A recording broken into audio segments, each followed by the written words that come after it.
Bueno, tengan todos muy buenos días. Vamos a dar inicio a esta sesión que corresponde a la unidad 3, ¿verdad? De análisis de sistema 2. Vamos a ver, antes de que comencemos con las, digamos, participaciones de ustedes, vamos a, espérenme.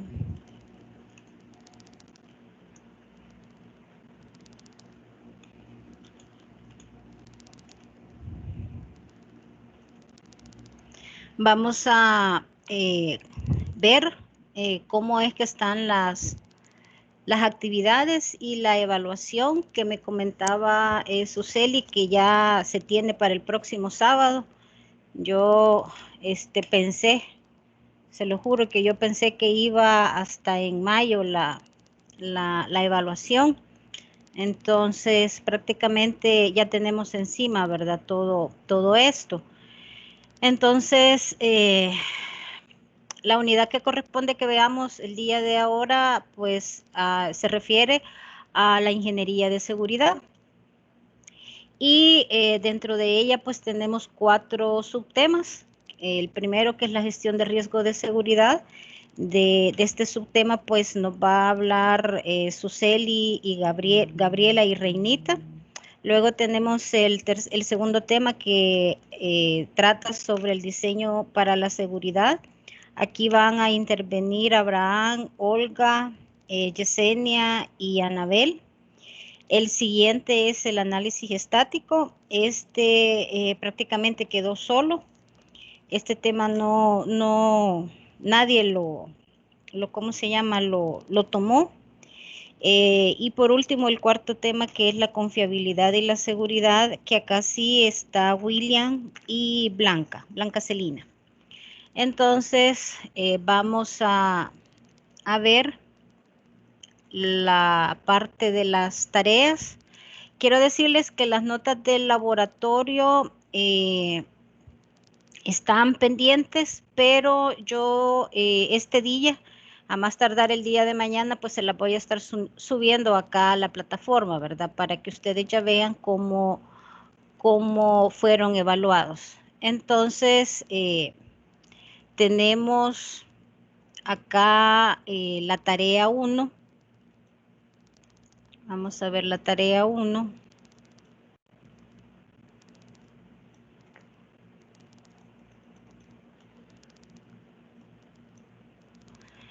La tarea 1 la tienen para poderla entregar hasta el 28 de abril. Y esta, pues, ¿qué es lo que van a ustedes a realizar?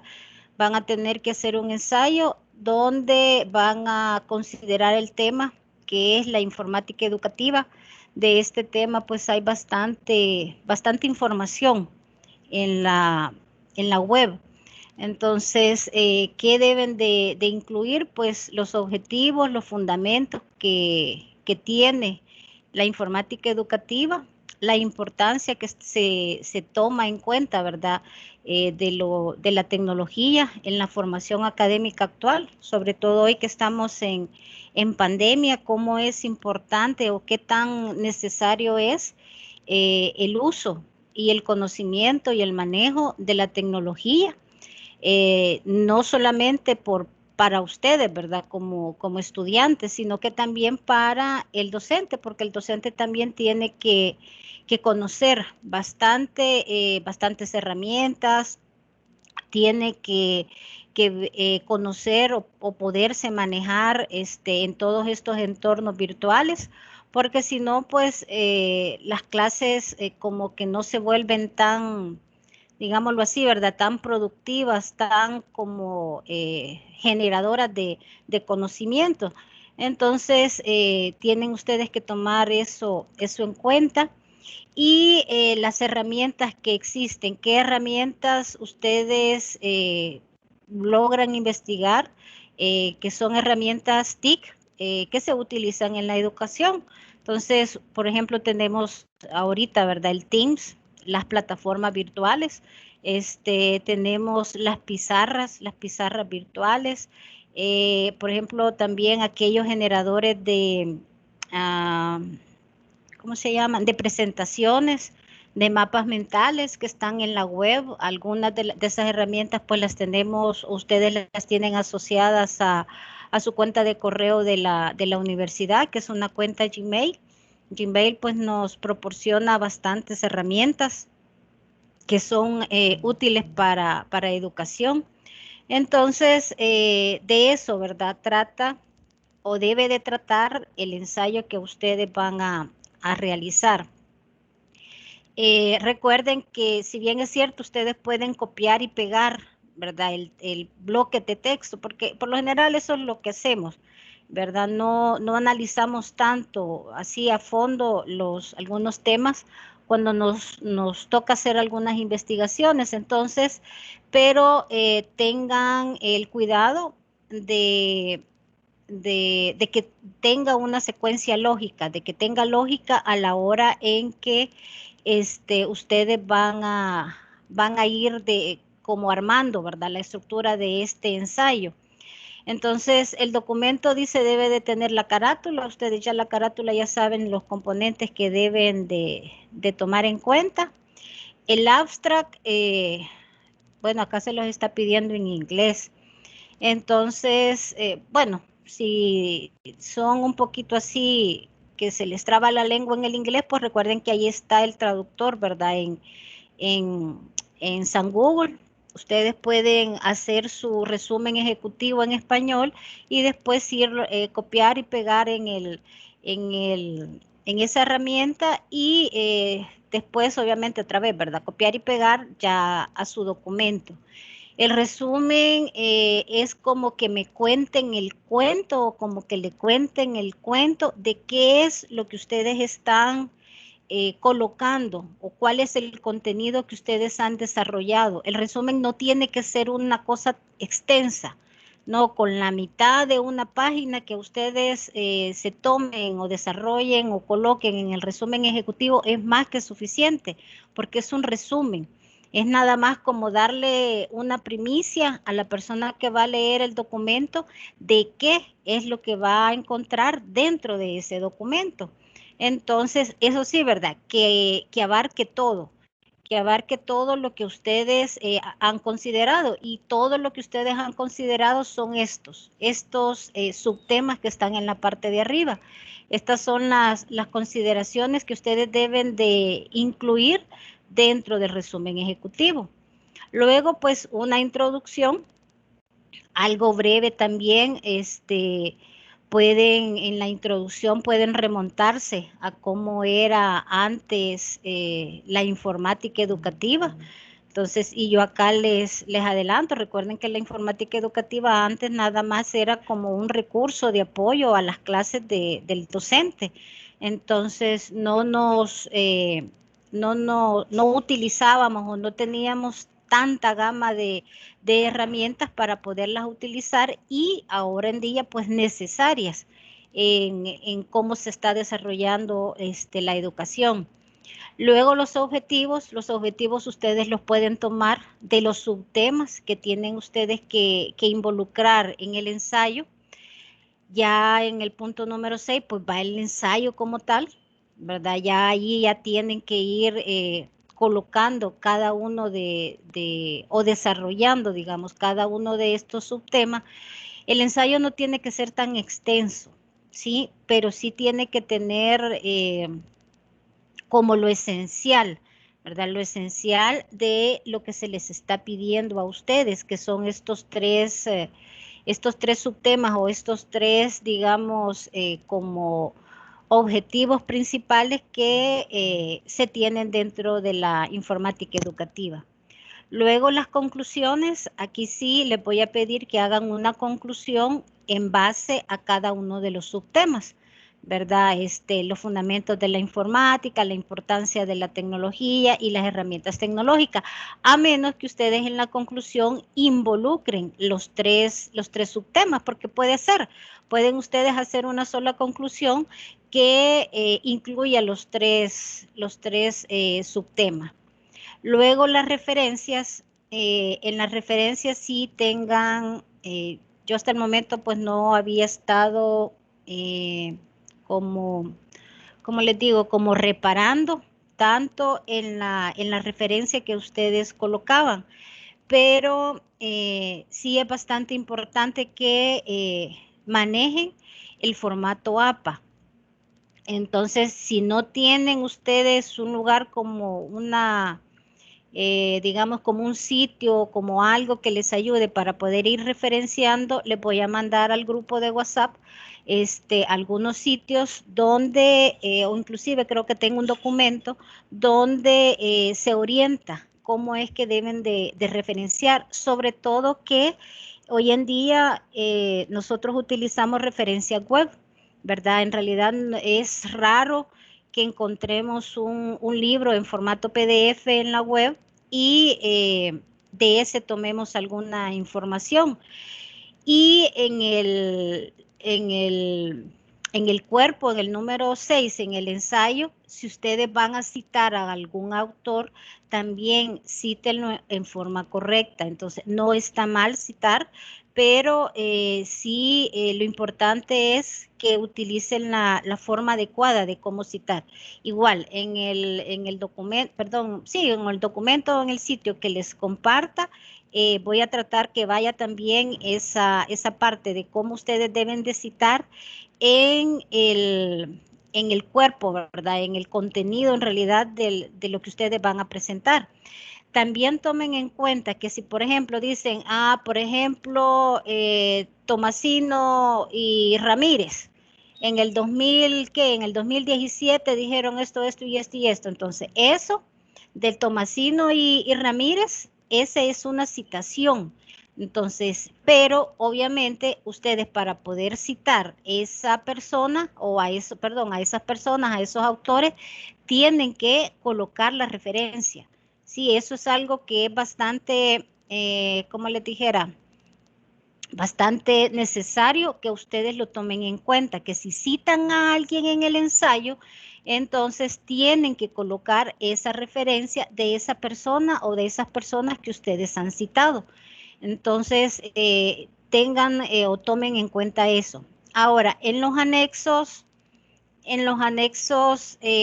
tal vez, ¿verdad? O sea, tal vez podrían ustedes poner, por ejemplo, si encuentran en la web alguna infografía, ustedes pueden colocar alguna infografía que hable sobre la informática educativa, pueden colocar imágenes, por ejemplo, de los recursos, de las herramientas que ustedes han tomado en cuenta para ponerlo, ¿verdad?, en el tema de las tecnologías de la educación.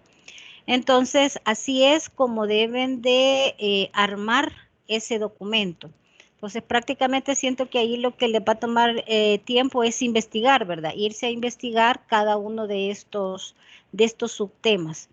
Entonces, la entrega pues es el 28, ¿verdad? El 28 de abril en formato PDF.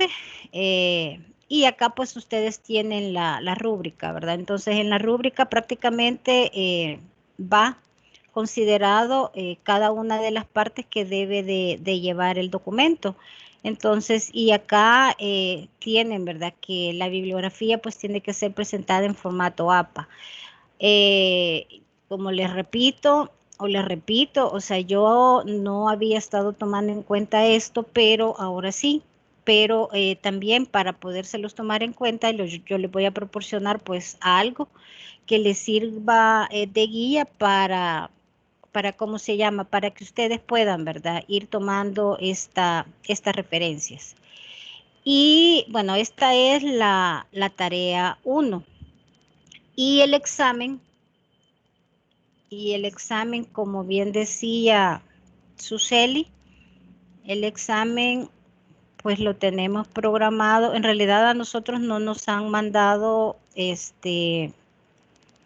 no nos han mandado programación de exámenes. Entonces, pero si yo me voy a al cronograma de actividades, pues acá está plasmado que el examen lo tenemos el próximo sábado, el sábado 24, y no va a ser a las 8 de la mañana como hemos estado recibiendo las clases, sino que va a ser a las 10 de la mañana. Entonces tomen muy en cuenta eso.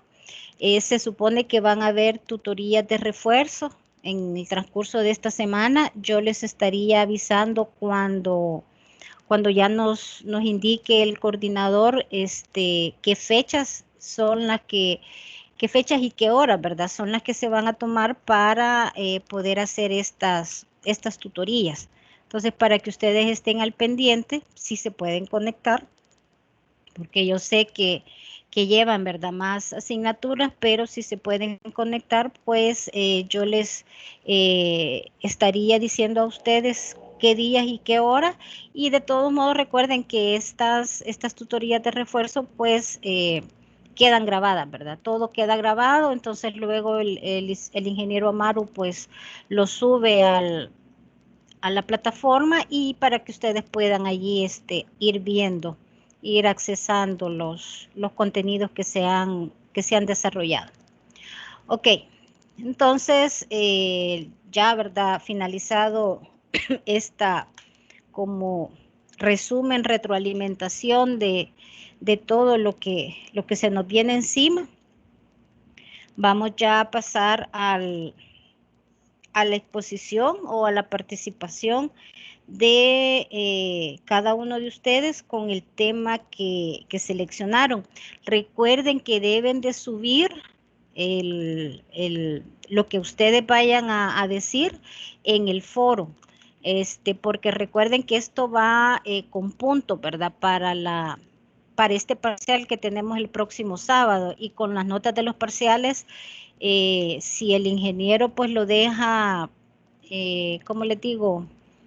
Si lo deja automático el examen, pues ustedes después de que hayan realizado el examen, pues van a tener ustedes la nota. Entonces ya luego nosotros tenemos un máximo de 2 o 3 días para poder ir a modificar y poderles agregar ese punto que se han ganado con la participación en cada una de las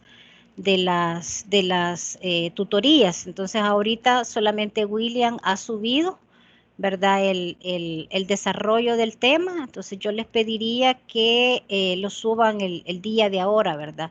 O sea, lo que ustedes vayan a hablar el día de ahora o que ustedes vayan a expresar el día de ahora, pues por favor lo suben para que no les coma el tiempo también, porque como mencionábamos con Suseli, pues tenemos ahorita bien corto todo, lo tenemos bastante apretado, entonces hay que tratar de estar al día. Ok, entonces, Suseli, iniciaría usted con la pregunta 1, que dice: explique con ejemplos por qué es necesario que los ingenieros de software, cuando diseñan, deben hacer los sistemas confiables y qué consecuencias pueden ocasionar si no se diseñan de esta forma. Buenos días, ingeniera. Buenos días, compañeros. Yo les voy a explicar o les voy a relatar lo más importante, ya que ese es un tema bien extenso, en verdad. Investigando es un tema bien grande. El tema es gestión de riesgos de seguridad. La pregunta dice: explique con ejemplos, ¿verdad? Como lo decía la ingeniera, las definiciones de antes que todo, y la importancia es de que los equipos y sistemas que se diseñan y se adquieren para satisfacer nuestras necesidades nos dan las prestaciones que nosotros queremos esperar en un alto nivel de seguridad y confianza en su corrección y funcionamiento, que dependerá siempre tanto de la importancia que para nosotros tenga el desempeño del equipo o del sistema, las consecuencias de los fallos que pueden presentarse, y aquí es donde las consecuencias se pueden adquirir y se pueden corregir. Aquí es donde entra la acción de la disciplina de la fiabilidad. Por ello es necesario considerar la fiabilidad como una disciplina más que el diseño de cualquier sistema de software. Es innegable la importancia de los sistemas de la información que juegan en la actualidad, ya que hay diversas aplicaciones que están ampliamente relacionadas con ello. Probablemente podamos encontrar áreas que el ser humano donde no haya intervenido una computadora, es decir, que ahora en día todo está en torno a un sistema informático. Por tanto, el software y el sistema informático tienen que ir sistemáticamente fiable. Aunque tengamos la idea generalizada que un software es inefiable, lo incierto es que los errores existen y hay fallas y con frecuencia estos están desarrollados en otro sentido. ¿Qué es un sistema del software? Esas son las fallas de estándares adecuados en el desarrollo o en los programas o las malas prácticas de la programación que conllevan a los fallos y a los resultados en los procesos. Ahora voy a darles un ejemplo, ya dándoles el concepto de lo que es un error o omisión de campo en las últimas fases de desarrollo. En este caso, puede ser el producto de la clave de un empleado o las placas de un vehículo, no incluida en una base de datos. Esto se puede presentar al darlo de alta al diccionario de la base de datos, modificar todos los reportes y pantallas que capturan y que intervengan los programas y los módulos, o quizás de los procesos anteriores. Dice. Por otra parte, dicen los software y los errores que pueden presentar, cómo se puede reemplazar un símbolo, es decir, en un sistema bancario. En un sistema bancario, si el software está con errores, en vez de poner un signo menos, pone un signo más, lo que va a hacer es un desfase bancario, es decir, va a haber un beneficio para la persona que adquirió la cantidad de dinero, ¿verdad? Pero va a haber un desfase para la persona que no lo tenga. En este caso, el sistema del software bancario es el que falló, ¿verdad? Aún si las fallas del software, por muy minúsculas que sean, tienen aplicaciones diversas, y tal caso es la sonda de espacial del Macaus en 1998, y cuyo objetivo era rastrear el clima de Marte y transmitir los datos obtenidos a la Tierra. Sin embargo, justo al realizar las maniobras de intersección a la órbita, se perdió toda la comunicación del satélite. Ingeniera, voy a dejar a William que continúe y ya voy a continuar yo. Ok. William.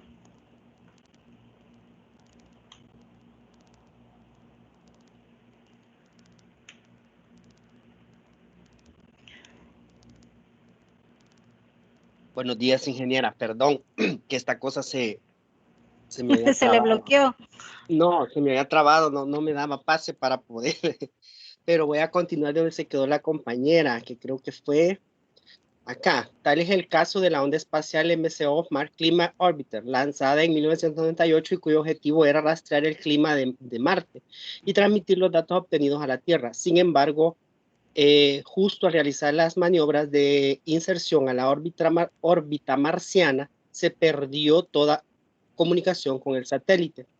La Junta de Investigación de Accidentes determinó que el origen de esta millonaria pérdida fue debido a que los datos generados por el programa que calculaba el rendimiento del propulsor estaban en unidades inglesas y que a su vez los resultados de este proceso eran utilizados por otro módulo que determinaba la desaturación del movimiento angular, pero los requería en unidades MKS. Esta incompatibilidad de unidades originó pequeños errores traducidos en una trayectoria seguida por la nave 170 kilómetros más baja que la planeada, dando como resultado la destrucción del orbitador en la atmósfera de Marte. Asimismo, durante el 2003, al noroeste y medio oeste de Estados Unidos, así como la provincia de Ontario en Canadá, sufrieron un apagón de enormes dimensiones que duró alrededor de 7 horas y en otros lugares hasta una semana, afectando a más de 55 millones de personas. Una de las causas que contribuyeron a este problema fue un error de software. Semanas después de haberse presentado el percance, los ingenieros de General Electric realizaron una auditoría a su sistema. Después de analizar varios millones de líneas de código, detectaron que un error en la programación provocó una falla en el sistema de alarma del Centro de Control de Energía de la empresa First Energy, propiciando con ello el apagón. En años más recientes, los errores de software no han dejado de existir. Durante el 2014, el Banco Real de Escocia fue multado con 56 millones de libras esterlinas, luego que por un error de software fueran cerradas durante varias semanas las cuentas de sus de sus más de 6.5 millones de clientes, impidiendo realizar operaciones bancarias. Por otro lado, en el 2015, Nissan hizo un llamado a más de 1 millón de sus vehículos debido a que identificó problemas de software vinculados con las bolsas de aire, pues el programa no detectaba la presencia de un adulto ubicado en el asiento del acompañante. También en diciembre de ese año, el espacio aéreo londinense fue cerrado por un multifuncionamiento del software encargado de rastrear y planear el despegue y aterrizaje de aviones de uno de los aeropuertos más congestionados del mundo, ocasionando que cientos de vuelos fueran cancelados, demorados o desviados. Estos y muchos casos más no significa que los errores sean una característica intrínseca en los sistemas de información, sino más bien que los procesos de control y auditoría en las fases de desarrollo no se aplican o son inadecuadas. Si bien es cierto, la industria del software ha reflejado considerablemente sus controles de calidad, es una de las razones por las que existen tantas actualizaciones. La realidad es que para muchas empresas, hacer programas sin errores no es rentable, pues las pruebas y controles que deben aplicar representan costos y retrasos en la liberación de sus productos. Esto impide comprender las consecuencias de adquirir software defectuoso y después de esperar a que el proveedor lo corrija. Pero nadie en su sano juicio compraría una casa nueva sin cimientos o con paredes agrietadas. Aún así, el vendedor se comprometería a reparar las fallas. La diferencia en que el software es intangible y los errores no se ven sino hasta el momento en que el programa se ejecuta y se dan las condiciones que evidencian la falla, manifestándose por lo general en los bloqueos del programa, errores de datos o pérdidas de información. Si bien es cierto, ningún sistema de información es infalible. La tasa de errores puede disminuir considerablemente en la medida que se apliquen adecuadamente los procesos y controles señalados en la ingeniería de software. Esto se dará como resultado un sistema de mejor calidad y altamente confiables. Ingeniera, y ahí ha puesto la compañera las referencias.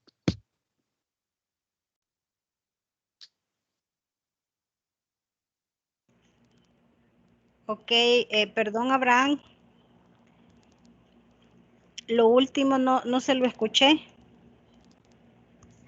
Era William. Ah, perdón, William. Es que estoy viendo el nombre de Abraham y me ubiqué en él. Lo último era de que la compañera ha colocado las referencias de dónde sacó la información, ingeniero. Ok. Ok, entonces vimos, ¿verdad? Bueno, con todo lo que explicó o explicaron entre Suseli y William, vimos en realidad cuán importante es que cuando se diseñan cualquier tipo de sistema, ¿verdad? Sean consideradas los riesgos, porque ustedes lo mencionaban con respecto a, como les digo, como aparato, ¿verdad? No a un sistema, digamos, un sistema que como un sistema informático como tal, pero como recordemos que hoy en día pues toda la tecnología, todo lo que nosotros utilizamos pues en realidad está basado en sistemas de diferente índole.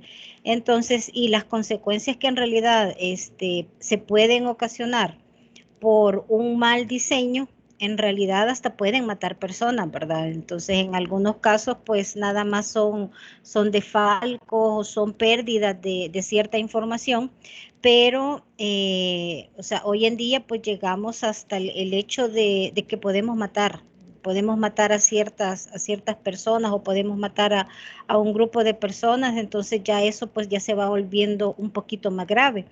Antes, yo decía, o sea, si yo me equivoco en un programa, pues, o sea, me equivoco en el programa y en realidad no voy a afectar a nadie, ¿verdad? No mato a nadie, pero en realidad hoy en día, así como ha ido evolucionando la tecnología, eso ya no es así, porque hoy en todo está no solamente la parte de programación, sino que la parte tecnológica, pues en todas partes hoy en día, pues está presente y nosotros como analistas, ¿verdad? Ya sea de sistemas, ¿qué? Sistemas comerciales, sistemas de uso de ciertos aparatos, tenemos que ir tomando en cuenta todos estos riesgos que se nos pueden presentar.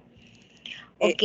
Ingeniera, solo Hola. quiero abonar algo y le agradezco al compañero porque, como le expliqué, estoy trabajando y me entró cliente, ¿verdad? Con respecto a lo del software que usted decía, la visión de lo que yo lo hice así con ejemplos del día a día es porque todo, desde el chip hasta el celular, todo está a base de software. Y con los riesgos viene la seguridad. Comencé con los errores porque de los errores que habían en tiempos pasados se están tratando de mejorar en estos tiempos de actualidad y se mejoran con cada actualización. Yo antes me preguntaba, ¿por qué tanta actualización? Y es porque en la versión pasada hubo un programador o un diseñador de software que encontró un error. Entonces, ¿qué hizo? Corregirlo y ¿qué viene? Lo actualizó. Es decir, que con cada actualización que va en cualquier aplicación, ahí se están corrigiendo errores. Entonces, por ello, es necesario que existan los sistemas confiables para que los errores se vayan corrigiendo día a día. Es decir, que cada ingeniero está trabajando en los 4 componentes, que es la probabilidad, el funcionamiento adecuado, calificación con respecto al entorno y el tiempo. Esto sirve para que mejore el entorno. Por eso era que yo comencé con esos ejemplos, por ejemplo, del sistema bancario. El sistema bancario está en base a software.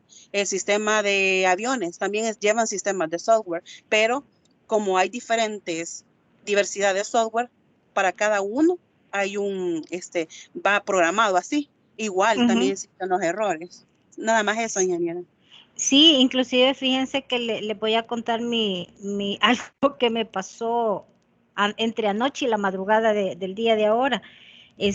Yo también tengo el grupo de telemática y ustedes llevan, ¿verdad? También telemática. Entonces, estamos utilizando el Cisco Packet Tracer y yo ayer en la tarde, pues, quizás lo cerré mal en la máquina por salir a la carrera, lo cerré mal y en la noche que yo quise volverlo a utilizar, me decía que no estaba bien, que no funcionaba. Vine yo y dije, ok, lo voy a volver a descargar, o sea, eso no me tardó mucho. Lo descargué y todo, tranquilidad total, pero cuando yo ya le daba a abrir, o sea, como él como que se conecta, ¿verdad? Hace como una especie de interfaz al sitio, me daba error. Y me daba un error que decía que el sitio estaba en mantenimiento. Yo al principio, por estar con digamos, la aflicción de que no me cargaba, entonces no me había fijado en lo que decía digamos, en el mensaje que estaba dando de precaución, hasta que me detuve a verlo y decía que el sitio como tal estaba en mantenimiento, porque se estaban haciendo ciertas actualizaciones y que disculparan, pero que esa actualización pues iba a durar desde el día de ayer, por ponerles un ejemplo, como a las 6 de la tarde hasta el día de ahora como a las 2 de la tarde. Entonces, allí entra, ¿verdad? Lo que menciona Suseli, que se van haciendo ciertas actualizaciones de lo que es el software y esas actualizaciones en realidad nos ayudan a ir evitando ciertos errores o a ir mejorando en el desarrollo, ¿verdad? Del sistema como tal o del software que en algún momento pues nosotros estemos utilizando. Lo que nos pasa a veces con el Windows, ¿verdad? Que el Windows se está actualizando y hay veces que nos bloquea la máquina porque está realizando esas actualizaciones y no nos deja trabajar hasta que no haya pasado eso. Entonces, así es, ¿verdad? Cómo se maneja. Ok, excelente, Suseli. Continuamos con Gabriela. ¿Está Gabriela por acá? Sí, ahí está, acá está. Buenos días. Ok, le dejo el micrófono, Gabriela. Sí, buenos días, ingeniera y compañeros. Sería la pregunta 2. ¿Qué actividades podría plantear para asegurar la seguridad del sistema? La seguridad en un sistema informático se enfoca en la protección de información contenida en dicho sistema, proteger convenientemente frente a amenazas que pongan en peligro la disponibilidad, integridad y la confiabilidad de la información. Es posible disminuir el nivel de riesgo de forma significativa, valorando el tipo de riesgo al que se estaría expuesto. Asimismo, conocer y gestionar de manera ordenada los riesgos. Los ingenieros en sistema suelen sugerir qué tipo de seguridad debe llevar el programa, pero al final es decisión del administrador a quien se le entregue el sistema que debe de elegir los tipos de seguridad como quienes pueden ver cierta información, establecer restricciones a ciertos sitios, así como las autorizaciones al modificar un producto o ya sea cambiar el código o un precio. Por ello es importante crear perfiles de usuario. Se debe valorar qué pasaría si perdemos cierta información. Por ello, las compañías deberían de contar con estrategias para asegurar la seguridad, tales como una tarea de automatizar respaldo de base de datos diariamente, preparándose de un hackeo y que borren información o que el hardware falle y pueda provocar pérdidas de información.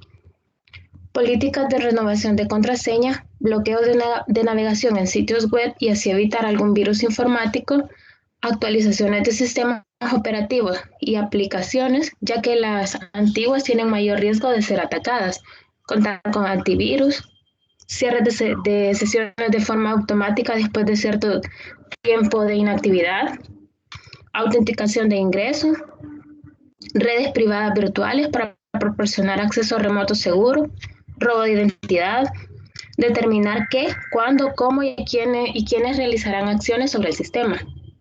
También podríamos hablar de la seguridad de amenazas físicas, tales como incendios, terremotos, instalaciones eléctricas y más. La responsabilidad en seguridad, como se mencionó al principio, es problema de la empresa, ya que el ingeniero en sistemas puede entregar un programa funcionando adecuadamente, pero será la empresa la que debe de invertir para estar protegidos y la que debe definir qué quiere proteger, como lo sería, por ejemplo, contar con 2 servidores. Si uno falla, funciona el otro, pero se debe realizar la inversión al adquirir y preparar el otro servidor.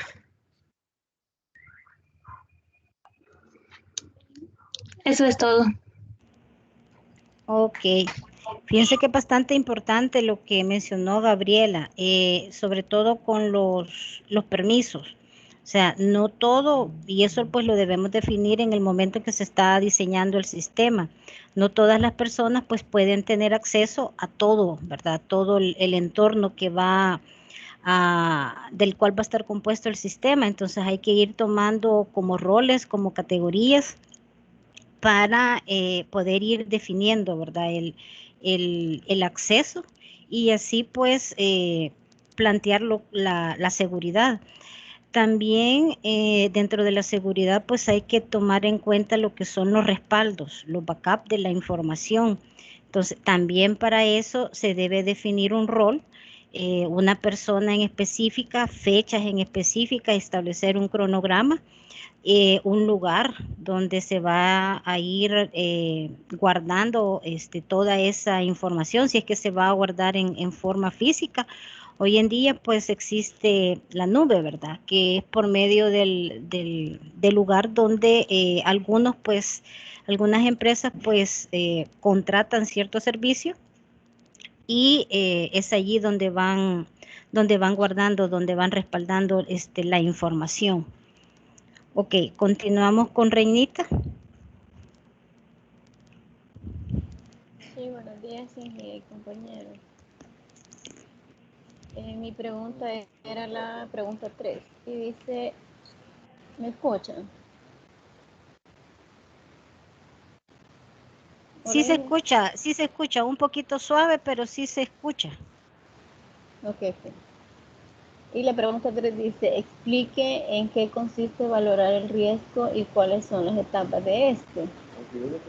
Bien, dice, el riesgo depende de propiedades peligrosas que pueden ser de productos o de las condiciones en las que estos se utilizan, las cuales constituyen factores de riesgo Por lo tanto, determinar los riesgos existentes significa poner en relación las propiedades peligrosas asimismo en los diferentes sistemas o cualquier otra cosa que pueda ser para ello, o sus condiciones de uso, manipulación, tratamiento, siendo estas las determinantes de la exposición al riesgo resultante, tanto como para los trabajadores como para el medio. Muchas veces se puede realizar una valoración del riesgo sin necesidad de acudir a costosos estudios y mediciones en los lugares de trabajo.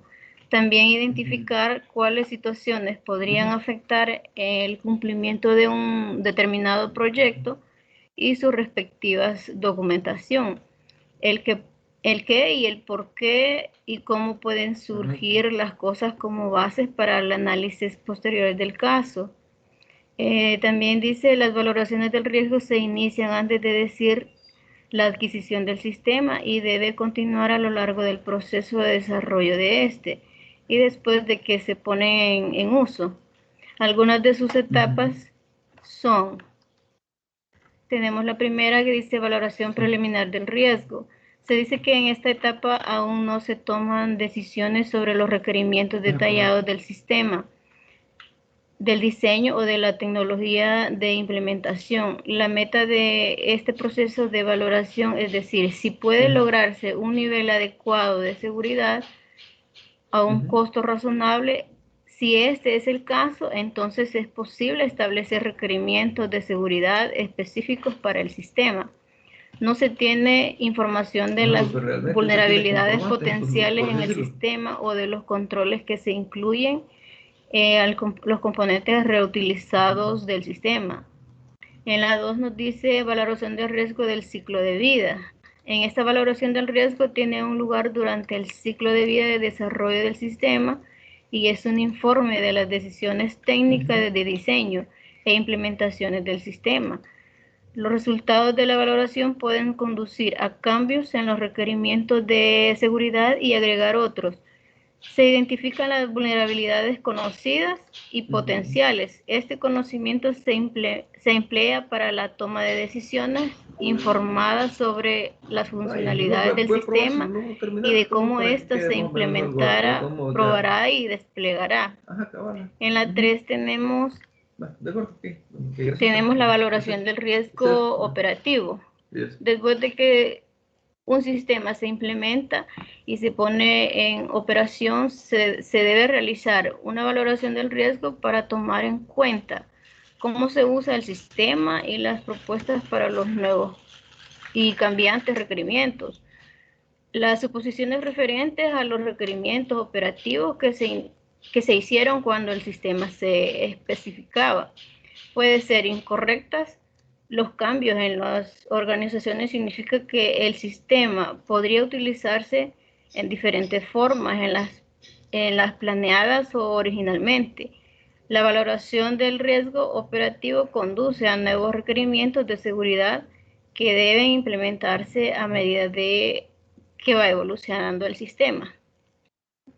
Bueno, como les decía anteriormente, ¿verdad? En un sistema que se vaya a implementar, puede ser en una empresa o quien lo solicite, pienso que todo se refiere a que sí tienen que tomar en cuenta mucho la valoración de los riesgos que puede causar o como puede tener ventajas y desventajas cualquier sistema que se vaya a implementar.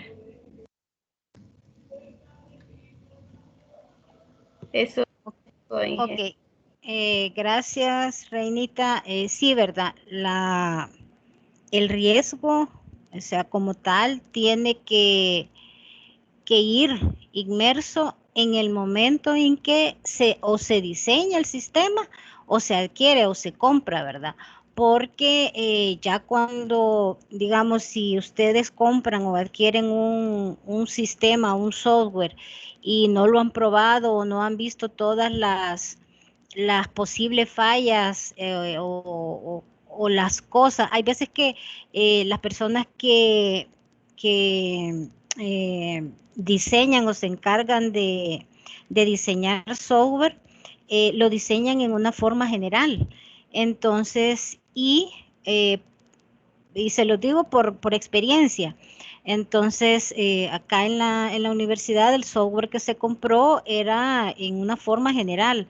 Entonces, si ya querían ciertas, digamos, adaptaciones al entorno en el cual se iba a estar utilizando el sistema, pues eso ya generaba un costo, ¿verdad? Ya generaba más costo. Entonces, obviamente el empresario pues siempre opta por no gastar mucho, ¿verdad? Sobre todo cuando es en la parte tecnológica. Yo no sé por qué, como que la parte tecnológica como que lo ven de menos en algunos, eso no, claro, no es en todos lugares, ¿verdad? Pero en algunas partes sí la parte de tecnología como que no es así como muy apreciada.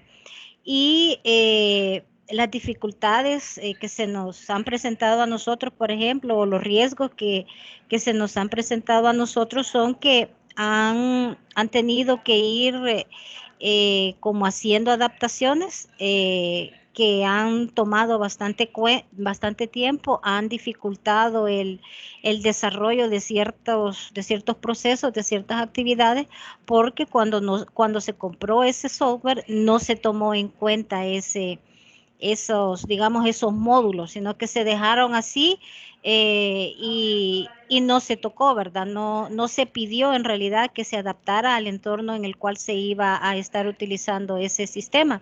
Entonces, esos problemas pues se han venido dando, ¿verdad? Han venido generando ciertos, entre comillas, riesgos, ¿verdad? Y todo porque cuando se adquirió, pues quizás las personas que tomaron la decisión para poder adquirir el sistema, pues no tenían una visión a futuro o no tenían una visión de lo que se debe de tomar en cuenta en un sistema como tal. Ok, pasemos entonces con el siguiente. Ya vamos al tema de diseño de la seguridad con Abraham. Está Abraham, sí, ¿verdad? Acá está. Abraham nos va a hablar sobre, al diseñar la arquitectura de sistema de seguridad, cómo debe organizarse el sistema de manera que puedan protegerse los archivos críticos contra ataques externos. Entonces, vamos a ver, Abraham. Buenos días. ¿Me escucha? Sí, Abraham. Vale. Cada vez necesitamos más herramientas que nos faciliten y mejoren nuestro futuro. En ese contexto le daremos un recorrido a la actualización constante que debemos tomar en cuenta a la hora de diseñar software, tanto como a nivel de analista de sistemas o también a nivel de utilización como usuario, ya que en todos los niveles de utilización que le demos a un sistema comprometemos la seguridad de los activos. El hablar de seguridad en la creación de software se vuelve muy complejo, ya que la seguridad no depende directamente del analista, sino de los requerimientos y necesidades del cliente que utilizará el sistema que creemos. Es ahí donde entra en juego la correcta creación de este. Pero ¿cómo crear una correcta arquitectura del sistema? El software debe cumplir primordialmente con dos herramientas fundamentales, que son la protección y la distribución. La primera nos ayuda a organizar el sistema de manera de proteger el activo del negocio, tanto en ataques externos como internos. Y en el caso de la distribución, esta debe diluir el ataque de manera que los efectos sean mínimos hacia el sistema. Como ejemplo claro, podemos palpar la seguridad que utilizamos a diario en la plataforma Moodle. Esta nos pide un usuario y contraseña para poder ingresar. Si no contamos con estos datos, no será posible utilizar el aula virtual. Realizado esto, al ingresar como estudiantes podemos visualizar contenidos, pero no modificar nada, por no tener privilegios para hacerlo. Caso contrario en los coordinadores de cátedra, que cuentan con muchos privilegios en modificación de diferentes datos en plataforma. Es así que debemos tener claro que la arquitectura de software debe siempre respetar la jerarquía de cada usuario, siempre para resguardar los datos y todos los activos de la empresa en la cual funcione. Hasta ahí sería mi participación.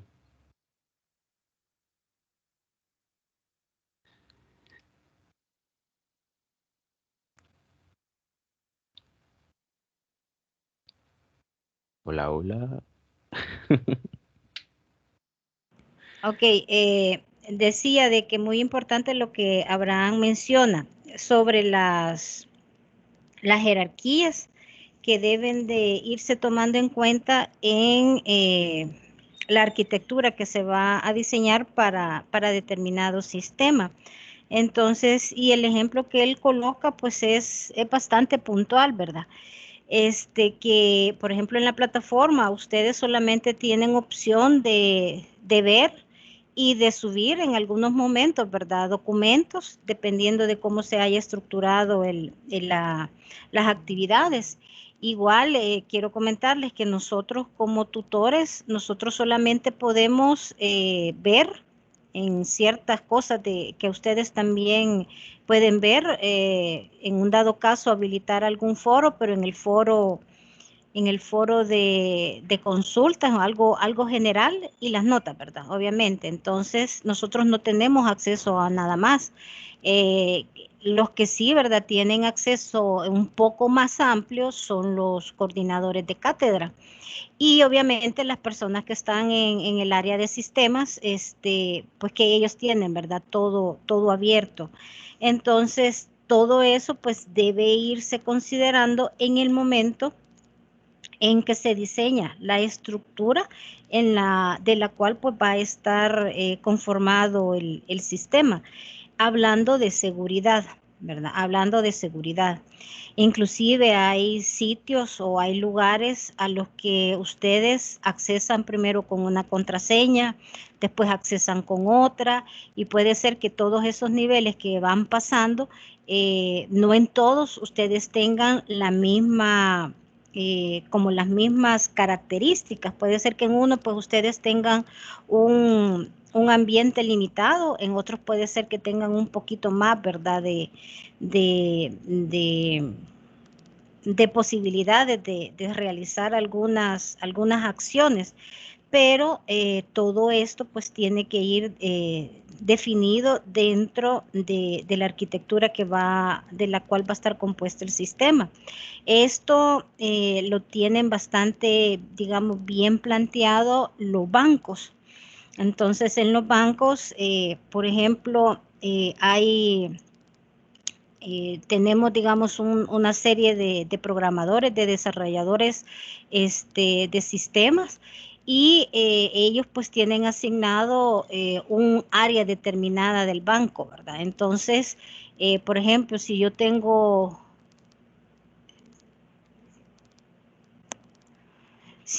por ejemplo, acceso, o yo soy la responsable de la parte de los activos, yo no voy a tener acceso por ejemplo, al área contable o al área donde están los clientes. Entonces, todo eso está bien definido en la parte de los bancos.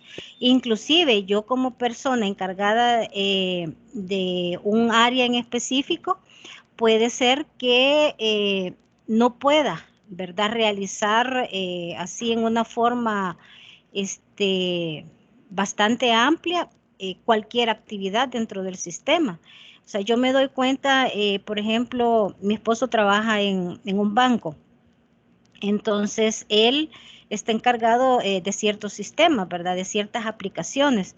Y, por ejemplo, él hace cambios en algunos módulos, y para poderlos ejecutar, para poderlos probar, él pide a la persona que está como operador que le suba el programa, que ejecute las pruebas y luego que le mande los resultados de esa prueba para ver si en realidad el sistema ha reaccionado o ha arrojado los resultados que se esperan.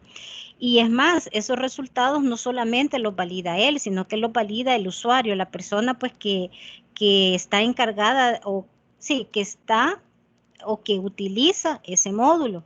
Entonces, allí es donde se ve especificando, ¿verdad? Bien, cómo es que está diseñada pues la arquitectura y la seguridad que tienen dentro del sistema. Obviamente un sistema bancario es muy delicado, ¿verdad? Cuánta plata pues no se maneja, cuánta información pues no se maneja. Entonces allí es bien fácil, si no se manejara o si no se tuviera una seguridad bien planteada, pues habrían muchos ataques, ¿verdad? Ahí podrían haber muchos defalcos, muchos ataques, extorsiones en un dado caso. Entonces, tiene que existir algo pues que es bastante seguro. Ok, pasamos entonces con Olga. No sé si Olga va a ¿puede hablar, Olga? Hola, sí, hoy sí ya tengo Ok. aquí habilitado.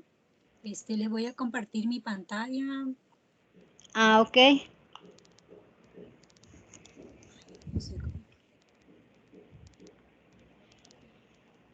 Grabación. Voy a dejar de compartir yo. Bye. Okay.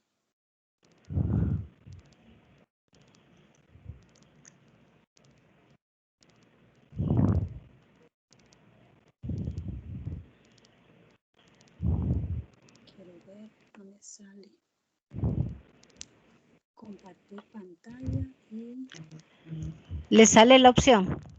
me sale grabación de pantalla, carrete, Microsoft Teams, iniciar grabación. No, vaya, entonces la voy a poner en, a ver si es esto. O le mando el link de la presentación. Va, vea ahorita, ya la puse a usted en primer plano. Vea si ahora sí ya puede compartir la pantalla.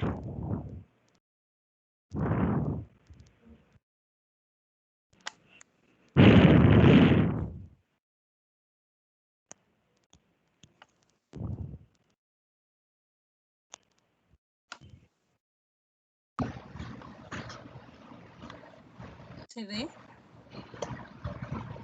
No. No se mira. En los 3 puntitos a la par de la cámara, al darle clic ahí se despliega un menú. Sí, ajá. Acá. Está cargando. Aquí. Está Está cargando una cargando. presentación de ingeniería de seguridad. Aparece entonces. Está cargando. Vaya, le voy a dar. Entonces esperémonos un momentito, Olga. Yo en realidad no veo que esté, pero si ustedes dicen que está cargando. Aquí aparece ingeniería de seguridad, una presentación de PowerPoint. Diseño para la ingeniería de sistemas seguros.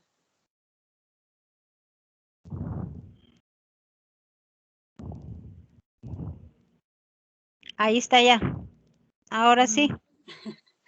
Vale, buenos días compañeros. A mí me ha tocado la pregunta número 5, que ya está, de los lineamientos de diseño para la ingeniería de sistemas seguros, que debo explicar de la 1 a la 5. Entonces, voy a empezar acerca de los lineamientos generales del diseño para la seguridad, como los que se van a realizar más adelante, lo vamos a ver. Tienen dos usos principales que ayudan a crear conciencia acerca de los temas de seguridad en un equipo de ingeniería de software. Es decir, los ingenieros de software se enfocan con frecuencia en la meta a corto plazo de hacer el software operativo y entregarlo a los clientes. Para ello es fácil pasar por alto los temas de seguridad. Es por ello que el conocimiento de dichos lineamientos puede significar que los temas de seguridad se consideren cuando se tomen las decisiones de diseño de software. En el punto 2, pueden usarse como una lista de verificación que será útil en el proceso de validación del sistema. Esto a partir de los lineamientos también es posible derivar cuestiones más específicas que examinen cómo se sometió a ingeniería de seguridad de un sistema. Empezaremos entonces explicando los lineamientos. Aquí un breve resumen de los 10 lineamientos de seguridad para el diseño de ingeniería de sistemas seguros. Ahí vemos lo que va a ser las decisiones de seguridad con base en una política explícita de seguridad, evite un solo punto de falla, seguridad en caso de falla, el equilibrio entre seguridad y usabilidad, registre las acciones del usuario, use redundancia y diversidad para reducir el riesgo, valide todas las entradas, compartimente sus activos, diseñe para implementar y diseñe para facilitar la recuperabilidad. Vale. En cuanto a los lineamientos del diseño para la ingeniería de sistemas seguros, voy a hablar acerca del lineamiento número 1, que es acerca de decisiones de seguridad con base en una política explícita de seguridad. Es decir, una política de seguridad es un enunciado de alto nivel que establece las condiciones fundamentales de seguridad para una organización. Olga, ¿por qué diapositiva va? Después de del cuadro, ¿cómo retrocedo? Es que, bueno, al menos yo no veo que usted la vaya avanzando, exacto. Entonces, quizá le voy a compartir no, es que yo tengo en la parte de arriba el manejo, digamos. Ahí cambia. Ajá, entonces, no sé. Por eso bueno, le decía, ahorita, ¿por qué ahorita número? voy en la pantallita cian, donde está ya solo el resumen de los lineamientos. Esa. Donde aparece 1, 2, 3, 4 y 5. Ah, pues yo la estoy cambiando usted. Sí, porque yo, o sea, así ya me perdí, va. Ahorita sí aparecen los lineamientos, ¿verdad? Sí. Bueno, ahí me voy a enfocar. Ajá. Ya no van a ver nada más porque ahí me voy a centrar y ya luego va a ser el cierre. En los lineamientos. Sí, aquí estoy en lineamientos de diseño para la ingeniería de sistemas seguros. Ok. Entonces, lineamiento número 1 son las decisiones de seguridad con base en una política explícita de seguridad. Como les decía, una política de seguridad es un enunciado de alto nivel que establece las condiciones fundamentales de seguridad para una organización. Es decir, que a veces en un inicio todos los aspectos políticos de seguridad deben reflejarse en los requerimientos del sistema. En la práctica es esencial si se usa un proceso rápido de desarrollo de aplicación. Es improbable que esto suceda, por lo tanto, los diseñadores deben consultar la política de seguridad, ya que ésta construye un marco para tomar y evaluar las decisiones de diseño.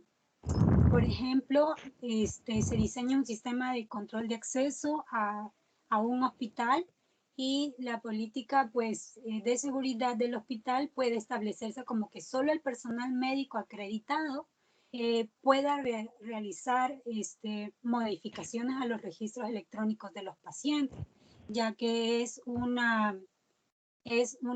nivel de seguridad crítico, ¿no? Que todas las personas o empleados del hospital puedan examinar esa información. El otro lineamiento número 2 dice evite un solo punto de falla. Es decir, que en cualquier sistema crítico, una buena práctica de diseño es tratar de evitar un solo punto de fallo. Esto significa que una sola falla en parte del sistema no debe dar por resultado una falla global del sistema.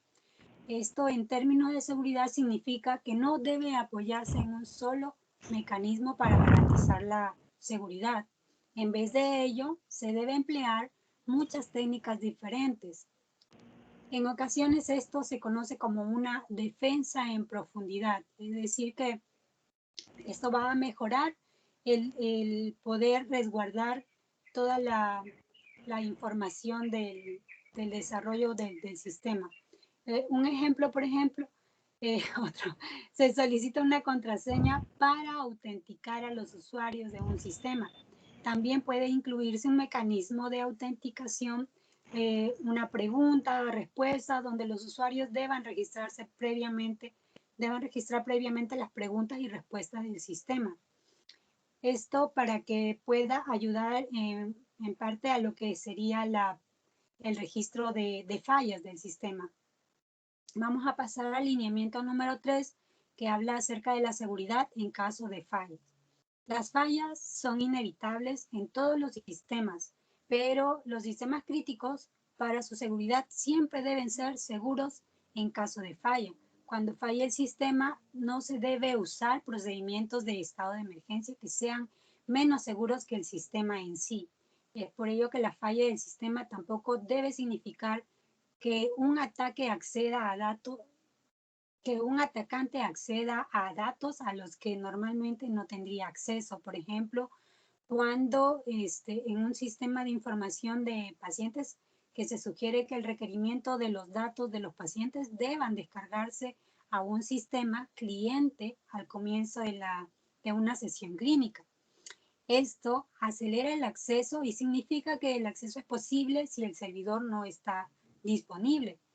Por lo general, el servidor borra estos datos al final de la sesión clínica. Sin embargo, si el servidor falla, entonces existe la posibilidad de que la información se conserve en el cliente. Un método de seguridad en caso de falla de dicha circunstancia consiste en encriptar todos los datos almacenados de los pacientes en el cliente. Esto significa que un usuario no autorizado no podrá leer esos datos. Vamos a pasar al lineamiento número 4 que habla acerca del equilibrio entre seguridad y usabilidad. Las demandas de seguridad y usabilidad a menudo son contradictorias. Para hacer seguro un sistema debe introducir comprobaciones de que los usuarios están autorizados para utilizar el sistema y que actúa en concordancia con la política de seguridad.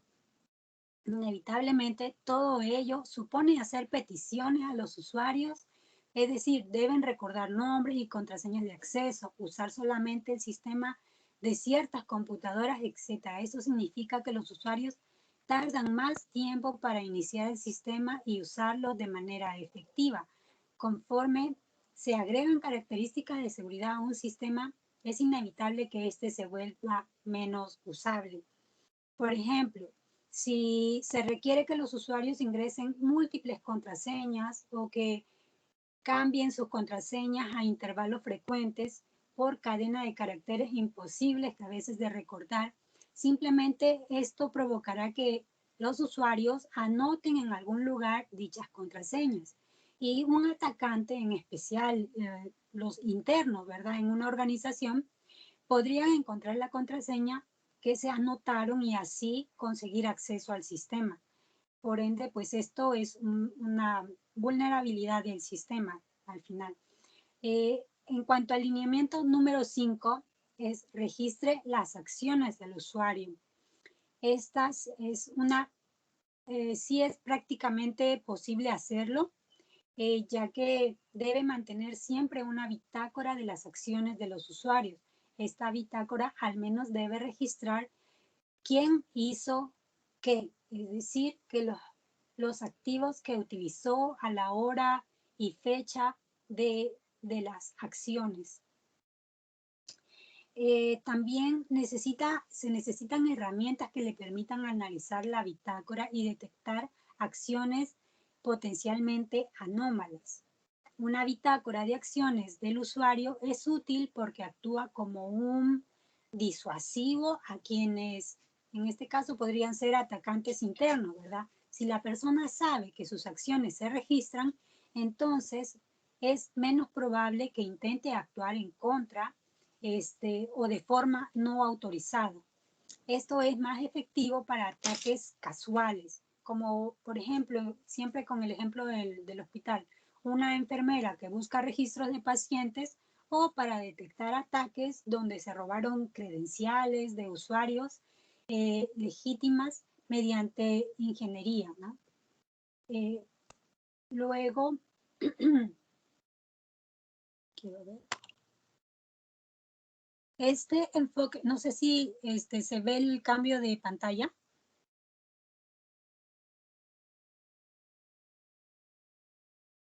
Hola. Ahorita lo cambié yo, pero no sé si los compañeros bueno, pueden ver. Donde solo casi que voy a leer.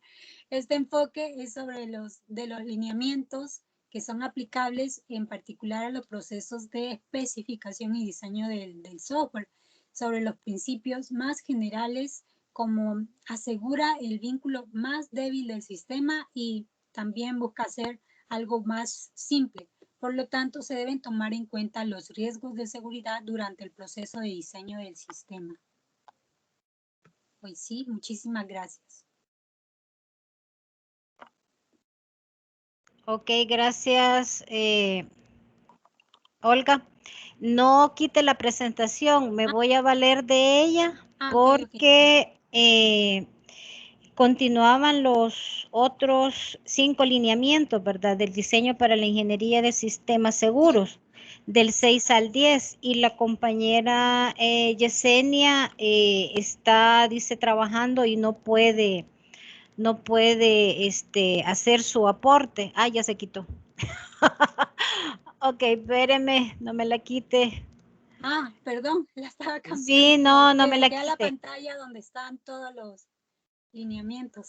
Sí, no, ahí déjemela. No toque nada. Ok, entonces les decía que la compañera Yesenia pues tenía que hablar sobre los otros 5 lineamientos, entonces los voy a tocar yo en una forma breve. El lineamiento pues número 6 habla sobre la redundancia y la diversidad para reducir el riesgo. Aquí hay que tener claro, ¿verdad? Redundancia. ¿Qué significa redundancia? Pues es conservar más de una versión del software o de los datos en un sistema. Entonces, cosa que a veces hacemos nosotros, ¿verdad? Que hacemos o vamos guardando, vamos creando documentos, presentaciones, lo que sea, y lo vamos guardando en versión 1, versión 2, versión 3. Entonces, eso como que no se hace muy efectivo. Y la diversidad se aplica, es cuando se aplica al software y significa que las diferentes versiones no deben apoyarse en la misma plataforma o implementarse usando las mismas tecnologías. Por lo general, y yo vuelvo, ¿verdad?, al sistema bancario, o inclusive acá en la universidad, la persona que está encargado del sistema, él, digamos, baja a las aplicaciones, él tiene un ambiente simulado y ahí es donde él va haciendo las pruebas. Cuando ya tiene aquello supuestamente validado, ¿verdad?, por la jefatura, entonces ya se han hecho las pruebas pertinentes, pues él ya lo sube al sistema como tal, al sistema que en realidad está en producción, ¿verdad? Que es el que el usuario tiene, el usuario final pues tiene y es el que está utilizando. Les pongo un ejemplo, cuando recién nos encerraron, ¿verdad? Con lo de la pandemia, este compañero pues hizo una especie de máquina virtual y en esa máquina virtual pues él tenía el respaldo de todo este sistema y cambios que se solicitaban, actualizaciones que se necesitaban hacer en el sistema, él las hacía en su casa, pero para para poderlo poner ya en producción, para que ¿cómo se llama? El sistema final ya estuviera actualizado, él tenía que venir acá a la universidad para poder hacer esas cargas de esos programas, ¿verdad? Entonces, y bien recuerdo que él en una ocasión nos mencionó en una reunión que de tantas versiones que tenía de un programa, no sabía al final cuál era el último. Entonces, ahí es donde se da, ¿verdad?, la redundancia y la diversidad para poder reducir el riesgo. Luego tenemos el lineamiento 7 que dice valide todas las entradas. Un ataque, porque la validación es con respecto a los ataques, ¿verdad? Un ataque común en un sistema, pues, implica que debemos de proporcionarle al sistema entradas que no sean las comunes y que hagan que el sistema pues se comporte de una forma diferente. Entonces, ahí es donde nosotros vamos tomando las validaciones y vamos haciendo las pruebas y vamos constatando que el sistema en realidad sea un sistema seguro y que pueda reaccionar ante cualquier eventualidad. Luego en el lineamiento 8 que dice compartimente sus activos. Compartimentar significa que no debe permitir el acceso a la información en un sistema con el criterio de todo o nada. O sea, debe organizarse esa compartición en lo que es la información en el sistema. Los usuarios no solamente deben de tener acceso a la información que necesitan, y no tampoco a toda la información en un sistema. Entonces, volvemos a caer, ¿verdad?, en los roles, en los permisos que se deben de tomar en cuenta para el acceso al sistema como tal. Luego, en el lineamiento 9, dice diseñe para implementar. Muchos problemas de seguridad surgen porque el sistema no está configurado correctamente al implementarse en el entorno operacional. O sea, esto es lo que les decía, ¿verdad? Uno trabaja, baja los módulos, pero cuando los sube al sistema como tal, a donde ya se va a estar ejecutando, puede ser que algunas cosas que funcionaban, digamos, a nivel de PC, ya a nivel de sistema, pues tengamos que cambiarlas. Por ejemplo, los direccionamientos, si hacen algún direccionamiento a alguna base de datos, pues tiene que estar, ¿verdad?, la ubicación de a dónde es que debe de ir a abrir o a consultar dicha base de datos. Eso es por ponerles un ejemplo. Y el lineamiento 10 habla sobre diseño, dice, para facilitar la recuperabilidad. Sin importar cuánto esfuerzo se use en mantener la seguridad de los sistemas, siempre se debe diseñar un sistema con la idea de que podría ocurrir una falla de seguridad. Y aquí vuelvo y les pongo otro ejemplo. Acá hubo una ocasión en que el sistema se cayó y dañó los datos. O sea, el server creo que hubo un bajón de energía y todo se apagó, todo se cayó, se inhabilitó, y cuando se levantó nuevamente el server y se puso a funcionar el sistema, había información que había sido dañada. Entonces, ¿qué se tuvo que hacer, verdad? Parar quizás por un par de horas el uso de ese sistema y recuperar o levantar la última versión que se tenía de todos los datos.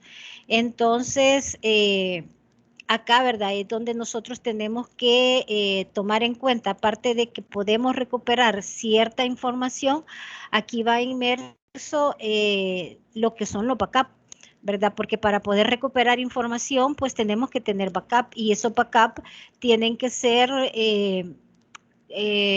como les digo, tienen que irse haciendo periódicamente, no que todos los días, ¿verdad? Porque tampoco, pero sí por lo menos semanalmente, para ayudar en algún momento que se necesite recuperar o ir a ver movimientos de ciertos, digamos, de ciertas áreas de la empresa, y ver si no han sido dañados, no han sido vulnerados, digámoslo, ¿verdad?, de alguna forma. Entonces, y que puedan restaurarse y que la operación, pues, del sistema, pues, vuelva a ser una operación segura, ¿verdad? Ok, entonces ahí llegaríamos hasta los lineamientos de diseño. Ahora continuaríamos con Anabel. Hoy sí ya Olga puede dejar de presentar.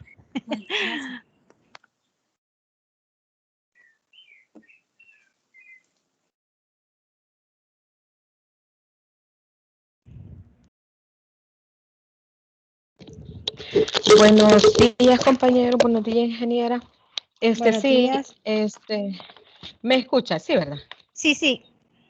Vaya, la pregunta 7 es la que yo elegí y que dice que siempre se debe brindar soporte interno para la implementación. Hay que explicar que son 4 formas.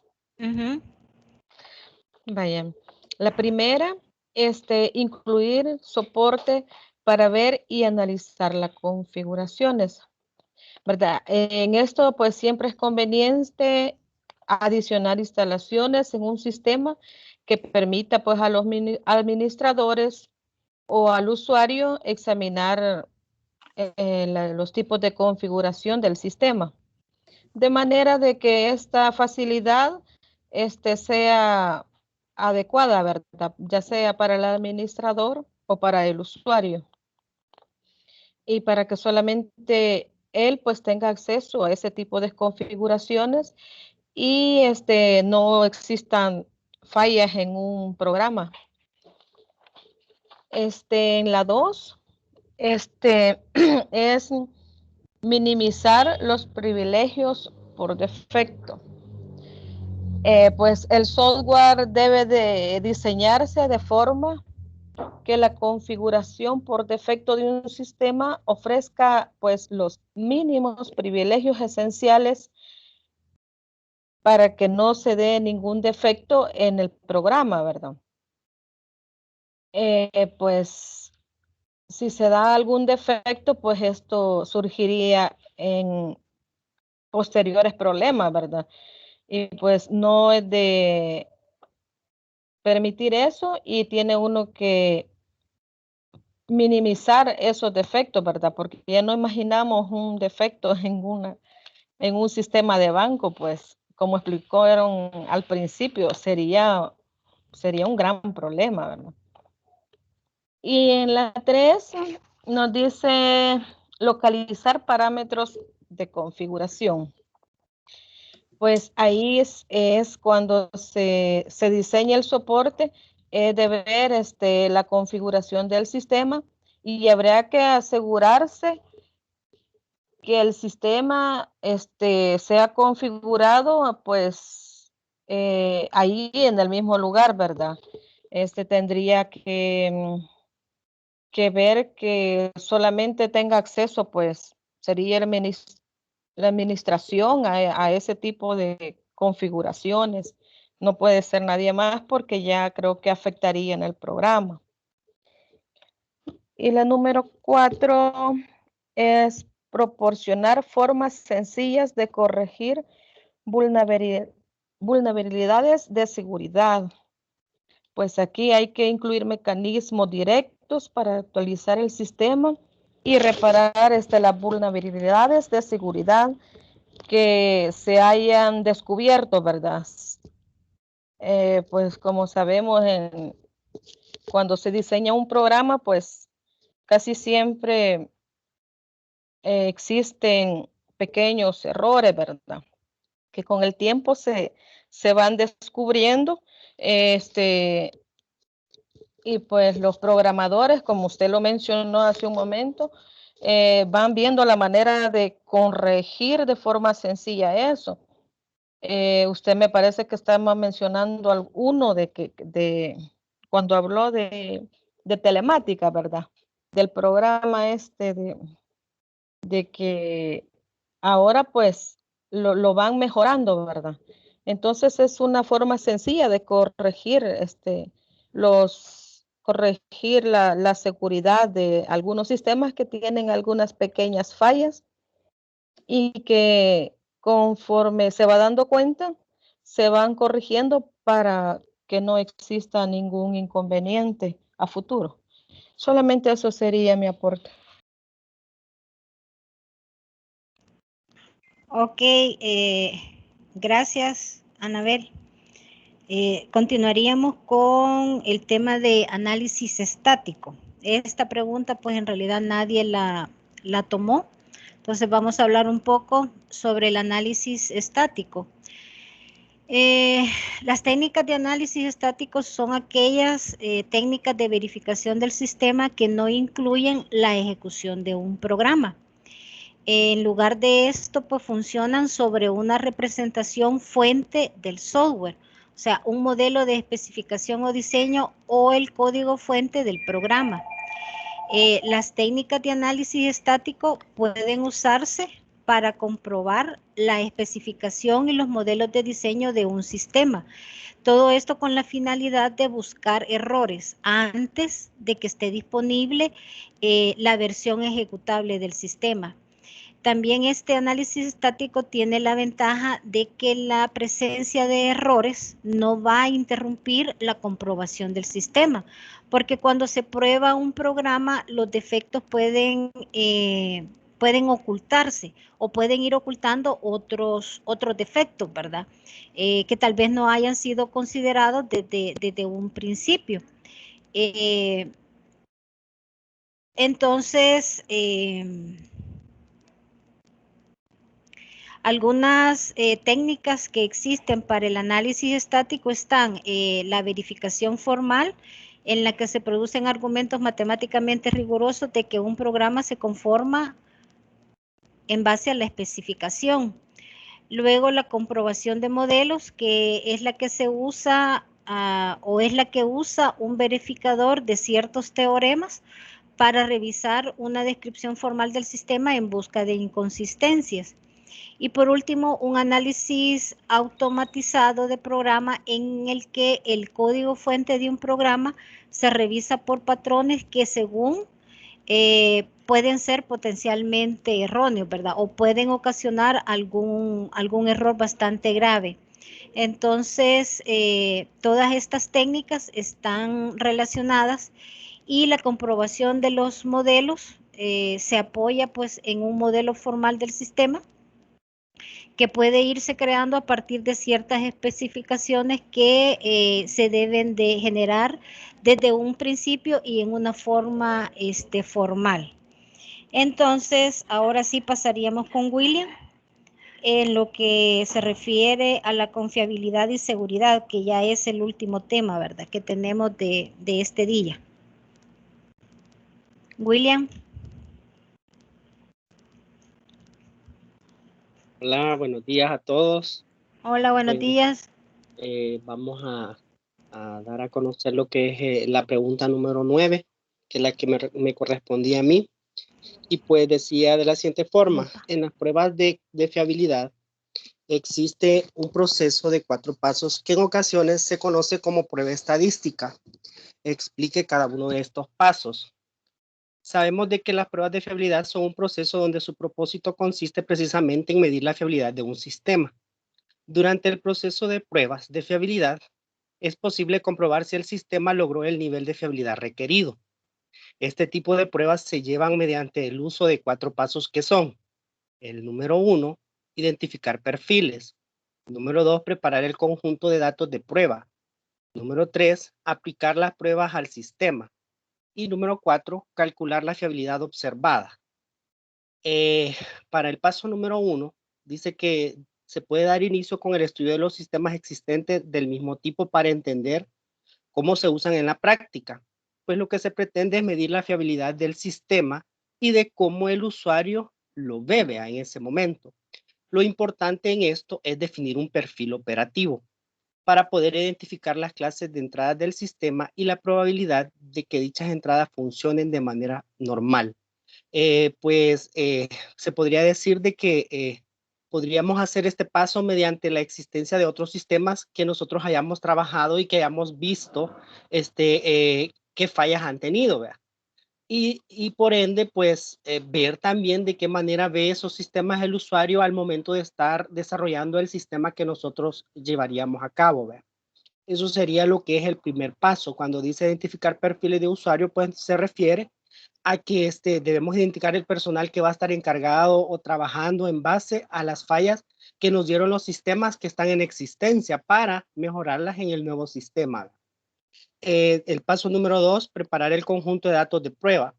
Luego se construye un conjunto de datos de prueba que refleje el perfil operativo, lo que significa que se crean datos de prueba con la misma distribución de probabilidad que los datos de prueba para los mismos sistemas que ya se analizaron.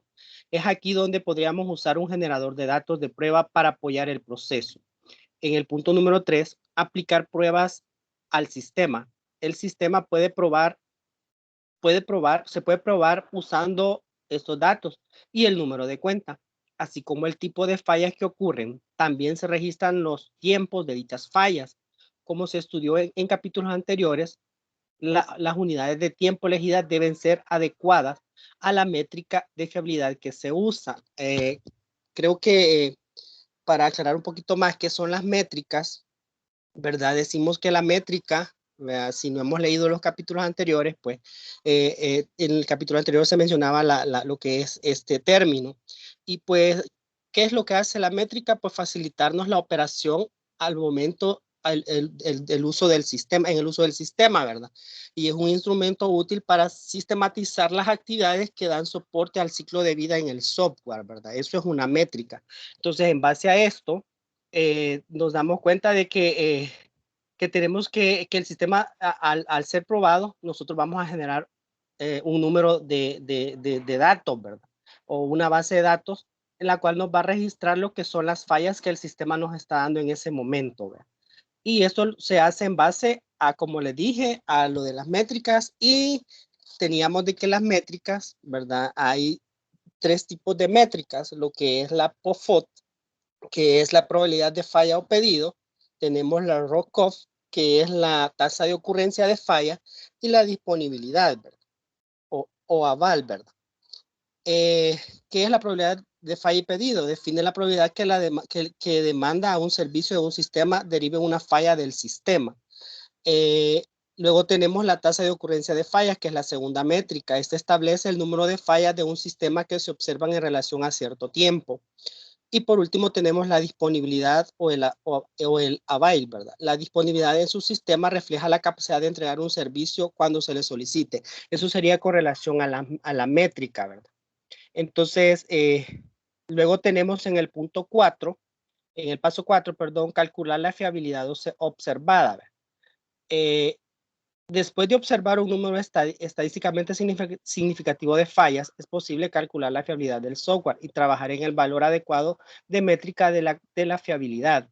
O sea, aquí nosotros le vamos a agregar un valor cuantitativo, ¿verdad? De manera estadística a lo que son el número de fallas que nos ha proporcionado el sistema o que nos ha brindado el sistema al momento de estarlo desarrollando, ¿verdad?